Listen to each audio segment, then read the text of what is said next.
So what were the off-road games? I haven't gotten a chance to watch that video. It looked They were juicy. awesome. Was this man's Is this going to be a long-term thing? Is this like Yeah, we're gonna. after? It's This is your annual first now. one, right? This is the second one. Okay. So, yeah, we started it out. Look at it. Well, yeah. Well, we called it the Wrecker Games the first year because, I mean, he had his wrecker, and I was building one. Paul was completely redoing his. Yeah. Merlin had one. And then Eric from BSF, he had. Wisconsin, he had one. Okay. Yeah, so he's one of the guys that I looked at for doing off-road recovery. When we got into this in YouTube, there was like 3 off-road recovery channels, Yeah. and now there's like 1,000. And But he's like, as soon as we get our records done, you need to come over here to Sand Hollow, and we'll do like a little event where we film it, and we drag some rigs up the trail or do something. do something. Just as a little YouTube stunt. And so then it was like, okay. And then he said it on his channel one day. Or no, Paul said it first. Paul said it, and that's when I called you, and I'm like, what's this? That we're doing an event now? Oh, yeah. And he was like, just drop it on the channel occasionally. Just mention it in passing. And this was like 4 months before it was going to go down. And it went insane. People just started going, who's going? Who all's going? We had about 6,500 attendees the first year. Yeah, they were like, well, no, this is my team, and they're going to go against your team. And it was the teams against teams in the YouTube channel. Where'd you do it at? We did it at Sand Hollow, and Sand Hollow has off-road events there. And what was really interesting about this particular event is there was hardly any off-roaders there. Like everybody attending was not into off-road. Just YouTube fans. Right. Just fans of the different channels. Yeah. And Well, that was the biggest thing is like Sand Hollow, the way it's laid out. Like you have a giant parking area that you can do a vendor show. And then you have all this parking in the park. Then you go under the tunnel and you go straight into this big rock crawl sand dune area.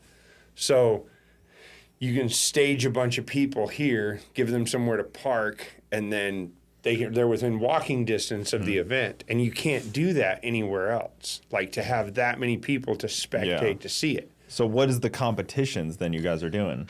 well, the first year we just took some gutted rodeos up the trail. Everybody just did the same thing, and it was a success. Everybody left like this was crazy awesome. But I realized after the event, I'm like, these people would have come to see us without the event. Almost all of them would have come to see this. So this year I wanted to get more YouTubers there and then slow it down a little bit so that they could engage with their audience on the trail during the competitions and have some fun down there, and then just meet them at the vendor show. So this year, there had to be between 9,000 and 10,000 total attendees that It hit was this. just wow.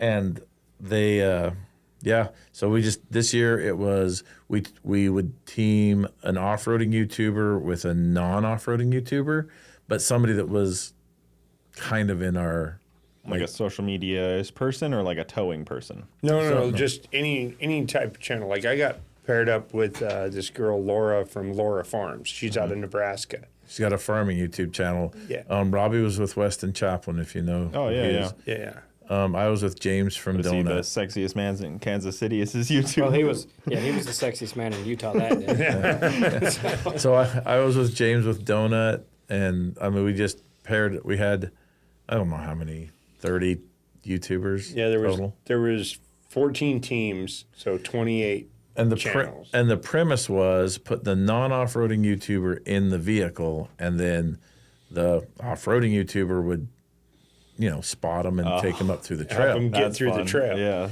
And it worked out pretty much like I wanted it to, because we're getting like Todd from Project Farm, if you're familiar with that. Like we're not like pulling YouTubers that have like makeup tutorial YouTubers or something.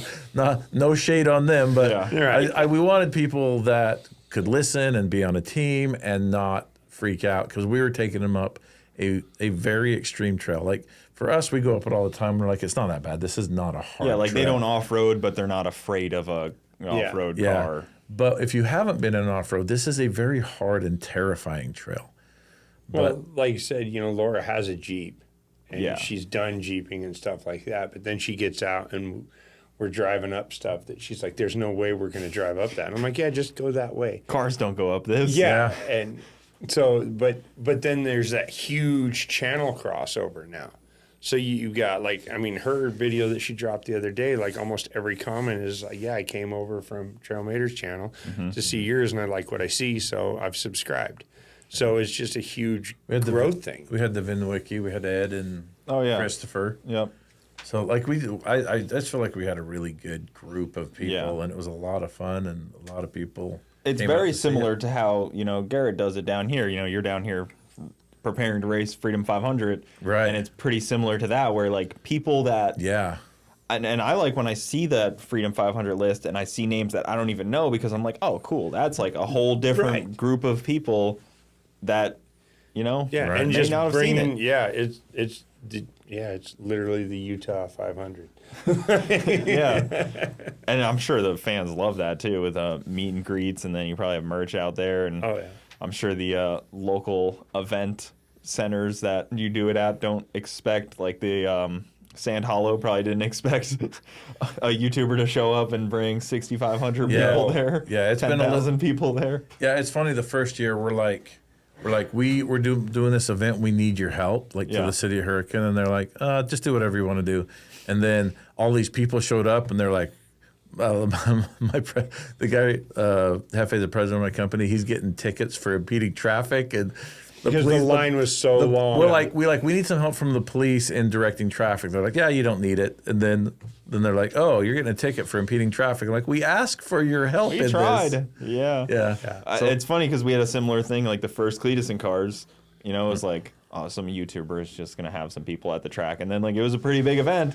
And then it was like, oh, cool, some YouTubers gonna have. Right. So now they're all over the place. You kind of changed the tone a little bit. Yeah. It's just interesting because people kind of often undersell. That's right. Yeah. The viewership. And we're doing, and I mean Cletus is doing it too. We're doing something nobody's done yet, and so YouTube kind of took the TV networks, I guess, out of the equation, all the producers and whatever, and you're just doing direct to consumer from the producer of the creator of the show, and now you've got them doing these big events and stuff and promoting whatever, doing that stuff, and it's just brand new. And some people are like, they don't see how big it can get, but there's some serious fans out there of YouTubers. Like, it's a big deal to them. Like you said, I said that on stage when I was thanking everybody, is like, this was the biggest event that Sand Hollow has ever had. The biggest off-road, I think the biggest event, but the biggest off-road related event that they've had. And the second one is our show last year. Yeah. So, yeah, that's crazy, and they probably didn't expect that at all. I love kind of when that happens, and it changes a lot of these venues' kind of thoughts. Drag strips are kind of the same way. They're starting to like realize that there's actually power in working with people. It brings people in. Those people buy food, and they go to restaurants, and they get motel rooms, and we all want to support these things. Like, I want to support the drag strips just like you guys want to support Sand Hollow and help them be able to grow. It's kind of like it works well. Guys, thank you for tuning in to the Bogetti Clips YouTube channel. For the full podcast, check us out on Bogetti Studios YouTube and all your audio platforms. Also, hit that subscribe button to not miss out on any of the new Bogetti clips coming up.